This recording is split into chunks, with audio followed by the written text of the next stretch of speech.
കൊടകര കെടുത്തിയോ എന്ന ചോദ്യത്തിന് കൊടകര കെടുത്താനുള്ളൊരു ശ്രമമുണ്ടായി എന്നുള്ളതാണ് എൻ്റെ പക്ഷം. കൊടകരയിൽ യഥാർത്ഥത്തിൽ സംഭവിച്ചത് ഒരു ഹൈവേ റോബറി അല്ല എന്ന് വിശ്വസിക്കുന്ന ഒരാളാണ് ഞാൻ. കൊടകരയിൽ നടന്നിരിക്കുന്നത് ഒരു കള്ളപ്പണ ഇടപാടാണെന്നും ആ കള്ളപ്പണ ഇടപാടിലെ നോട്ടുപൊട്ടിക്കലാണ് യഥാർത്ഥത്തിൽ കൊടകരയിൽ നടന്നത് എന്നുള്ളതാണ് എൻ്റെ ടേക്ക്. എനിക്കിതിൽ രണ്ട് പ്രധാനപ്പെട്ട കാര്യങ്ങൾ പറയേണ്ടതുണ്ട്. എന്തുകൊണ്ട് ഇ ഡി ഇങ്ങനെ എന്നുള്ളത്, ഇ ഡി ഇങ്ങനെയല്ലാതെ മറ്റേതെങ്കിലും തരത്തിലുള്ള റിപ്പോർട്ട് കൊടുക്കുമെന്ന് നമ്മൾ ആരും കരുതിയിരുന്നില്ല എന്നുള്ളതാണ് ഏറ്റവും പ്രധാനപ്പെട്ട കാര്യം. അതിന് നമ്മുടെ മുന്നിൽ ചില കണക്കുകളുണ്ടല്ലോ. 2014 മുതൽ 2022 വരെ ഇ ഡി രജിസ്റ്റർ ചെയ്ത കേസുകളുടെ കണക്ക് നമ്മുടെ മുന്നിലുണ്ട്. 121 കേസുകളിൽ 115 കേസുകളും എടുത്തിരിക്കുന്നത് പ്രതിസ്ഥാനത്ത് നിൽക്കുന്നത് പ്രതിപക്ഷത്തുള്ള നേതാക്കളാണ് എന്നുള്ളതാണ്. 95%. ഇനി ബി ജെ പി നേതാക്കളോ B J P conviction rate കുറവാണെന്ന് സ്മൃതി പറയുമ്പോൾ അത് പോസിറ്റീവാ. കാരണം പ്രതിസ്ഥാനത്ത് നിൽക്കുന്നത് പ്രതിപക്ഷമാണ്. ഇനി മാത്രമല്ല, ഈ എടുത്തിരിക്കുന്ന 115 കേസുകൾ കഴിഞ്ഞ ബാക്കിയുള്ളത് 6 കേസേ ഉള്ളൂ. അതായത് ബി ജെ പിയുടേതോ ഘടകകക്ഷികളുടേതോ ഉൾപ്പെട്ടിരിക്കുന്ന ഇ ഡി കേസുകളേ ഉള്ളൂ. ഒരെണ്ണത്തിൽ പോലും കുറ്റപത്രം കൊടുത്തിട്ടില്ല. ഒരു ബി ജെ പി നേതാവ് പോലും കഴിഞ്ഞ 8 വർഷമായി 2014 മുതലുള്ള കണക്കെടുത്താൽ ശിക്ഷിക്കപ്പെട്ടിട്ടില്ല. ഒരു നേതാവ് പോലും കോടതിയുടെ ചോദ്യമുനയിൽ വന്നിട്ടില്ല. എല്ലാം ഇ ഡി ഇതേപോലെയുള്ള ചാർജ് ഷീറ്റുകൾ കൊടുത്ത് രക്ഷിച്ചതിൻ്റെ ചരിത്രം നമ്മുടെ മുന്നിലുണ്ട്. അതുകൊണ്ട് പ്രിയപ്പെട്ട പ്രേക്ഷകരെ, നിഷ്കളങ്കരെ, നിങ്ങൾ ആരെങ്കിലും കരുതിയോ ഇതിനേക്കാൾ അപ്പുറം മറ്റൊരു ചാർജ് ഷീറ്റ് ഇ ഡിയുടെ ഭാഗത്തു നിന്ന് വരുന്നു? ഞാൻ എന്തായാലും കരുതിയിട്ടില്ല. യു പി എ സർക്കാരിൻ്റെ കാലത്ത് മറ്റൊരു ഉദാഹരണമുണ്ട്. യു പി എ സർക്കാരിൻ്റെ കാലത്ത് 26 കേസുകൾ രജിസ്റ്റർ ചെയ്യുമ്പോൾ 14 എണ്ണം മാത്രമാണ് പ്രതിപക്ഷ പാർട്ടികളിലോ പ്രതിപക്ഷ കക്ഷികളിലോ പെട്ട ആളുകൾ പ്രതിസ്ഥാനത്ത് വരുന്നത്. അതായത് 54%, ബാക്കി 44%വും സ്വന്തം മുന്നണിയിലെ നേതാക്കൾ കൂടി ഈ കേസിൽ ഉൾപ്പെട്ടിട്ടുണ്ടായിരുന്നു എന്നുള്ളതാണ് വാസ്തവം. 2500% നരേന്ദ്രമോദി സർക്കാർ അധികാരത്തിൽ വന്നതിന് ശേഷം ഇ ഡിയുടെ കേസിൻ്റെ എണ്ണം പെരുകിയത്. ആ കേസിലാണ് 95%വും പ്രതിപക്ഷത്തുള്ള പാർട്ടികളെ വേട്ടയാടാൻ വേണ്ടി ഇ ഡി എങ്ങനെയാണ് ഉപയോഗിക്കപ്പെട്ടത് എന്നതിൻ്റെ കണക്കുകൾ നമ്മളോട് പറയുന്നത്. അതുകൊണ്ട് ഇ ഡി ഇപ്പോൾ ഒരു കോമഡിയായിട്ട് മാറുന്നത് 2 കാര്യങ്ങൾ കൊണ്ടാണ്. ഒന്ന്, ഇ ഡി ഈ PMLA കോടതിയിൽ സമർപ്പിച്ചിരിക്കുന്ന കുറ്റപത്രത്തിൽ പറഞ്ഞിരിക്കുന്ന കാര്യങ്ങൾ പരസ്പര വൈരുദ്ധ്യമുള്ള കാര്യങ്ങൾ. ഏതെങ്കിലും ഒരു PMLA ആക്ട് കൈകാര്യം ചെയ്യുന്ന ഒരു അന്വേഷണ ഏജൻസി ഇത്രമാത്രം നിരുത്തരവാദപരമായ ഒരു കേസ് കൈകാര്യം ചെയ്തിട്ടുണ്ടെങ്കിൽ അത് ഈ കൊടകര കേസിലാണ് എന്നാണ് ഞാൻ മനസ്സിലാക്കുന്നത്. കരുവന്നൂരിൽ രണ്ടാമത് ഇ ഡി ഇപ്പോൾ വിളിപ്പിച്ചിരിക്കുന്നത് കെ രാധാകൃഷ്ണനെയാണ്. കെ രാധാകൃഷ്ണനെ ഇ ഡി ചോദ്യം ചെയ്യാൻ വിളിപ്പിക്കുന്നത് എന്തിനാണെന്നറിയാമോ? അന്ന് ഈ സംഭവങ്ങൾ നടക്കുന്ന സമയത്ത് CPMന്റെ ജില്ലാ സെക്രട്ടറി ആയിരുന്നു കെ രാധാകൃഷ്ണൻ എന്നതിൻ്റെ അടിസ്ഥാനത്തിൽ ചില വിവരങ്ങൾ താങ്കളിൽ നിന്ന് ശേഖരിക്കാൻ വേണ്ടി വിളിക്കുന്നു. എന്നാൽ ഈ കേസിൽ ഏറ്റവും നിർണായകമായത്, ഈ കേസിൽ പോലീസ് സമർപ്പിച്ചിരിക്കുന്ന കുറ്റപത്രത്തിലെ 7ാമത്തെ സാക്ഷിയായ കെ സുരേന്ദ്രനെ ഇ ഡി ചോദ്യം ചെയ്യാൻ വിളിപ്പിച്ചിട്ടുണ്ടോ? ഇതേപോലെ നോട്ടീസ് കൊടുത്ത് മൊഴി കൊടുത്ത് വിളിപ്പിച്ചിട്ടുണ്ടോ? ബി ജെ പിയുടെ സംസ്ഥാന അധ്യക്ഷനായിരുന്നില്ലേ? ഇതേ ധർമ്മരാജൻ്റെ ഫോണിൽ നിന്ന് ഈ കെ സുരേന്ദ്രൻ്റെയും മകൻ ഹരികൃഷ്ണൻ്റെയും ഫോണിലേക്ക് 11 തവണ ഈ കവർച്ച നടക്കുന്ന ദിവസവും അതിൻ്റെ തലേ ദിവസവും പിറ്റേ ദിവസവുമായിട്ട് വിളിച്ചിട്ടില്ലേ? ഈ കെ സുരേന്ദ്രന് നോട്ടീസ് കൊടുക്കാതിരിക്കുകയും കെ രാധാകൃഷ്ണന് നോട്ടീസ് കൊടുക്കുകയും ചെയ്യുന്നു എന്നുള്ളതാണ് ഇതിലെ 2ാമത്തെ ഏറ്റവും പ്രധാനപ്പെട്ട കോമഡി എന്നുള്ളത്. അതവിടെ നിൽക്കട്ടെ. എനിക്ക് 10 പ്രധാനപ്പെട്ട ചോദ്യങ്ങളുണ്ട് ഇതുമായി ബന്ധപ്പെട്ട്. അതിനു മുമ്പ് കേരള പോലീസിൻ്റെ അന്വേഷണത്തെക്കുറിച്ച് നേരത്തെ സ്മൃതി പറഞ്ഞു. ഞാൻ അതിനോട് പൂർണ്ണമായും യോജിക്കുന്നു. കേരള പോലീസ് ഒരു വീഴ്ചയും ഈ അന്വേഷണത്തിൽ വരുത്തിയിട്ടില്ല. കേരള പോലീസിന് കഴിയുന്നതിൻ്റെ പരമാവധി ഈ കേസിൽ അന്വേഷണം നടത്തി തെളിവുകൾ കണ്ടെത്തി ആ തെളിവുകളുടെ പല സൂചനകളുമായിട്ടാണ് എൻഫോഴ്സ്മെൻറ്റിന്, ഇലക്ഷൻ കമ്മീഷന്, ഒപ്പം ഇൻകം ടാക്സിന് ഒരു റിപ്പോർട്ട് തന്നെ ACP രാജു കൊടുത്തിരിക്കുന്നത്. ഇതിൽ കേസ് എന്നാണ് ഈ കവർച്ച നടക്കുന്നത്? 2021 ഏപ്രിൽ മാസം 3-ാം തീയതി. പരാതി വരുന്നത് 4 ദിവസത്തിനു ശേഷം. വളരെ പെട്ടെന്ന് FIR ഇടുന്നു. 0146/2021 എന്ന കേസ് രജിസ്റ്റർ ചെയ്ത് അന്വേഷണം ത്വരിതഗതിയിൽ നടക്കുന്നു. ആ അന്വേഷണം തുടങ്ങി മാസങ്ങൾക്കുള്ളിൽ തന്നെ, അതായത് 2/8/2021 ഓഗസ്റ്റ് മാസം 2-ാം തീയതി തന്നെ ഈ കേസിൽ ഏറ്റവും നിർണായകമായിട്ടുള്ള കുറ്റപത്രത്തിലേക്ക് എത്തുന്ന അവസ്ഥയുണ്ടാവും. 110 ദിവസം കൊണ്ടാണ് കോടതിയിൽ കുറ്റപത്രം സമർപ്പിക്കുന്നത് കേരള പോലീസ്. ഇ ഡി കുറ്റപത്രം സമർപ്പിച്ചത് എത്ര നാൾ കൊണ്ടാണ്? 4 വർഷം, 3-3.25 വർഷം എടുത്തതിന് ശേഷമാണ് ഇ ഡി ഈ കേസിൽ കുറ്റപത്രം സമർപ്പിക്കുന്നത്. അതും കോടതി പലതവണ പറഞ്ഞതിന് ശേഷം, പലതവണ കോടതിയിൽ റിട്ടുമായിട്ട് ഹർജിക്കാർ പോയതിനു ശേഷമാണ് എന്നുള്ളതാണ്.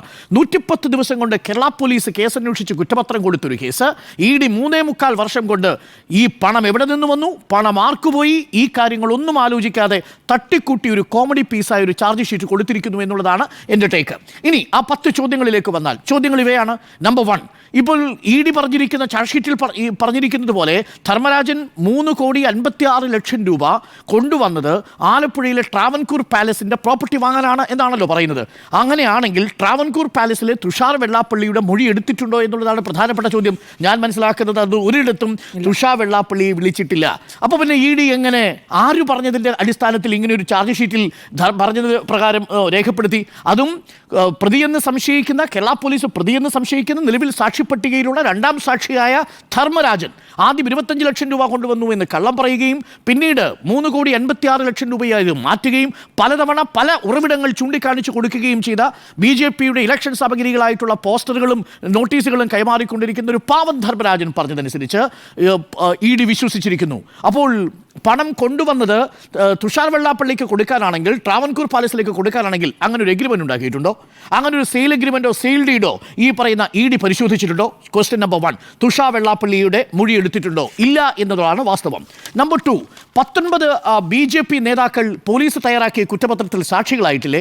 ഇതിൽ ഏതെങ്കിലും ഒരു BJP നേതാവിനെ ഈ സാക്ഷിയായിട്ട് ഉൾപ്പെടുത്താൻ EDക്ക് സാധിച്ചിട്ടുണ്ടോ? 19 പേരുണ്ട്. BJPയിലേക്ക് പോയിട്ടേ ഇല്ല. അവിടെയാണ് അന്വേഷണത്തിന്റെ ഭാഗമായി 25 ഇടങ്ങളിലാണ്, 25 തവണയായിട്ടാണ് ഈ 41,40,00,000 രൂപ കേരളത്തിലെ വിവിധ ജില്ലകളിൽ പല പല വാഹനങ്ങളിൽ കൊണ്ടുവന്ന് കൈമാറിയിരിക്കുന്നതായി വാഹനത്തിൻ്റെ നമ്പർ, രജിസ്ട്രേഷൻ നമ്പർ അടക്കം ഈ ACP Raju enforcement director report കൊടുത്തിരിക്കുന്നത്. പോലീസിന്റെ കുറ്റപത്രത്തിലുള്ള തന്നെ ഈ 19 BJP നേതാക്കളിൽ ഒരാളെയെങ്കിലും സാക്ഷിയാക്കിയിട്ടുണ്ടോ നിലവിൽ ED? മറ്റൊന്ന്, ഈ സേലത്ത് നേരത്തെ ഉണ്ണിബാലകൃഷ്ണൻ പറഞ്ഞതുപോലെ 6/3/2021 സേലത്തിനടുത്ത് കൊങ്ങനപുരത്ത് 4,40,00,000 രൂപ കവർ ചെയ്യപ്പെട്ടൊരു കേസുണ്ടായിട്ടുണ്ട്. ആ കേസിൽ ഒരു FIR ഇട്ടിട്ടുണ്ട് തമിഴ്നാട് പോലീസ്. ഈ കേസ് അന്വേഷിച്ച ED തമിഴ്നാട്ടിൽ സേലം പോലീസ് ഇട്ട കൊങ്ങനപുരത്തെ 6/3/2021 കവർച്ചയിലെ 4,40,00,000 സോഴ്സ് അന്വേഷിച്ചിട്ടുണ്ടോ? ആ FIR-ഉം ഈ FIR-ഉം തമ്മിലുള്ള ബന്ധം എന്താണെന്ന് ED ഈ കുറ്റപത്രത്തിൽ പറയുന്നുണ്ടോ? ഇല്ല എന്നതാണ് വാസ്തവം. ക്വസ്റ്റ്യൻ നമ്പർ 4, ഈ 41,40,00,000 രൂപ വീതിച്ചു നൽകിയ വാഹനങ്ങളുടെ രജിസ്ട്രേഷൻ നമ്പറുകളിൽ ഞാൻ 2-3 രജിസ്ട്രേഷൻ നമ്പർ പറയാം. ഒന്നൊരു ഇന്നോവ കാറിൻ്റെതാണ്, KL 25D5182 എന്നൊരു നമ്പർ. അതേപോലെ മറ്റൊരു പാഴ്സൽ ലോറിയുടേതാണ്, KL 11BJ 8435 ലോറിയിലാണ് കൊണ്ടുവന്നിരിക്കുന്നത്. 3-3 തവണ ഈ പാഴ്സൽ ലോറിയും ഈ വാഹനവും ഉപയോഗിച്ച് തന്നെ പണം കടത്തിയിട്ടുണ്ടോ എന്നുള്ളതാണ്. ഈ വാഹനത്തിൽ പണം കടത്തിയിട്ടുണ്ടോ ഇല്ലയോ എന്നുള്ളത് GPS ട്രാക്കർ ഉപയോഗിച്ചുകൊണ്ടോ അതല്ലാതെ ഈ വാഹനത്തിന് ഉടമകളെയോ വിളിപ്പിച്ചോ ED ചോദ്യം ചെയ്തിട്ടുണ്ടോ? നിലവിലില്ല. ഈ വാഹനം ആ സമയത്തുണ്ടായിരുന്നു. പല സ്ഥലങ്ങളിൽ പണം വിതരണം ചെയ്തിരിക്കുന്ന ഏജൻസികളാണ്, വാഹനങ്ങളാണ്. ആ വാഹനങ്ങളുടെ ഉടമകളെ ഈ ED ചോദ്യം ചെയ്യാൻ വിളിപ്പിച്ചിട്ടുണ്ടോ? ഇല്ല എന്നുള്ളതാണ്. ക്വസ്റ്റ്യൻ നമ്പർ 5, ഈ കേസിൽ ഏറ്റവും നിർണായകമായിട്ടുള്ള തെളിവ് കൊടുത്തത് 6 ചാക്കുകളിലായിട്ട് പണം തൃശ്ശൂർ ജില്ലാ ഓഫീസിൽ കൊണ്ടുവന്നു എന്ന് പറഞ്ഞത് ഈ തിരൂർ സതീശല്ലേ? തിരൂർ സതീശനെ ഒന്ന് ചോദ്യം ചെയ്യാൻ വിളിപ്പിച്ചോ? തിരൂർ സതീശ് ആ സമയത്ത് BJPയുടെ തൃശ്ശൂർ ജില്ലാ ഓഫീസിലെ സെക്രട്ടറി ആയിരുന്നില്ലേ?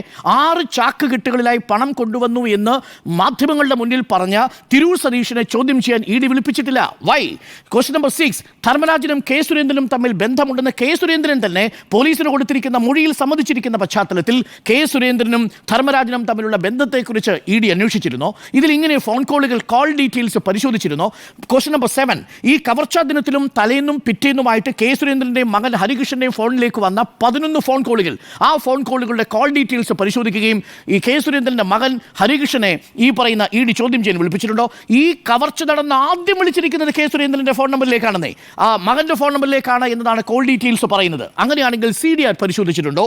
ഇല്ല എന്നതാണ് വാസ്തവം. ക്വസ്റ്റ്യൻ നമ്പർ 8, VK രാജു ACPയുടെ റിപ്പോർട്ടിൽ പണത്തിൻ്റെ ഉറവിടം പറയുന്നത് ഒരു സുനിൽ നായിക്കിനെ കുറിച്ചാണ്, കർണാടകയിലെ MLC കൂടിയായ സുനിൽ നായിക്. ആ സുനിൽ നായിക്കിനെ ED ചോദ്യം ചെയ്തിട്ടുണ്ടോ? സുനിൽ നായിക്കിനെ കേരള പോലീസ് ചോദ്യം ചെയ്തല്ലോ. ആ സമയത്ത് സുനിൽ നായിക്ക് അത് നിഷേധിച്ചിട്ടുണ്ടല്ലോ. സുനിൽ നായിക്കാണ് ഈ പണം കൊടുത്തുവിട്ടത് എന്ന മൊഴിയുണ്ടല്ലോ. ആ മൊഴിയുടെ അടിസ്ഥാനത്തിൽ സുനിൽ നായിക്കിലേക്ക് അന്വേഷണം എത്തിയിട്ടുണ്ടോ? ക്വസ്റ്റ്യൻ നമ്പർ 9, ഇവിടെ ധർമ്മരാജൻ നിലവിൽ എന്തുകൊണ്ട് പ്രതിയായിട്ടില്ല എന്നൊരു വലിയ ചോദ്യമുണ്ട്. ഇതിൽ ഏറ്റവും പ്രധാനപ്പെട്ട ചോദ്യം അതല്ലേ, ധർമ്മരാജൻ ഇപ്പോഴും ഈ കേസിൽ സാക്ഷിയാണ്. നിങ്ങളൊന്ന് ആലോചിച്ച് നോക്കൂ, കള്ളപ്പണം കൊണ്ടുവന്നു എന്ന് ഈ ED തന്നെ പറയുന്ന കേസിൽ ധർമ്മരാജൻ ഇപ്പോഴും സാക്ഷിയായി നിൽക്കുന്നു എന്നുള്ളതാണ് ഇതിലെ ഏറ്റവും പ്രധാനപ്പെട്ട കാര്യം. കള്ളപ്പണമായിട്ട് ED അതിനെ കാണുന്നില്ല. അതാണ് ഈ കള്ളപ്പണ കേസായിട്ട് പോലും ഇത് കണക്കാക്കില്ല എന്നുള്ളതാണ്. ഈ ചോദ്യങ്ങളെല്ലാം അപ്രസക്തമാണ് അരുൺ സാർ. കാരണം എന്താ അറിയാവോ, ഈ ചോദ്യങ്ങളൊക്കെ അല്ല അതുകൊണ്ടല്ല, ഇത് ആദ്യം തന്നെ ഇത് കള്ളപ്പണം അല്ലല്ലോ.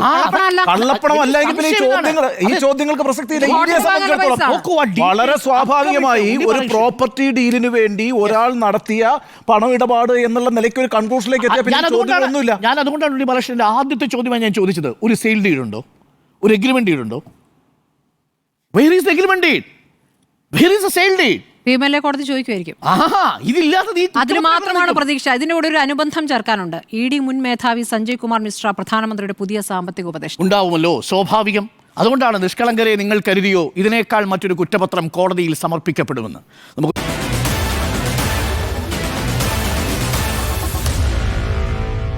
Meet the editors.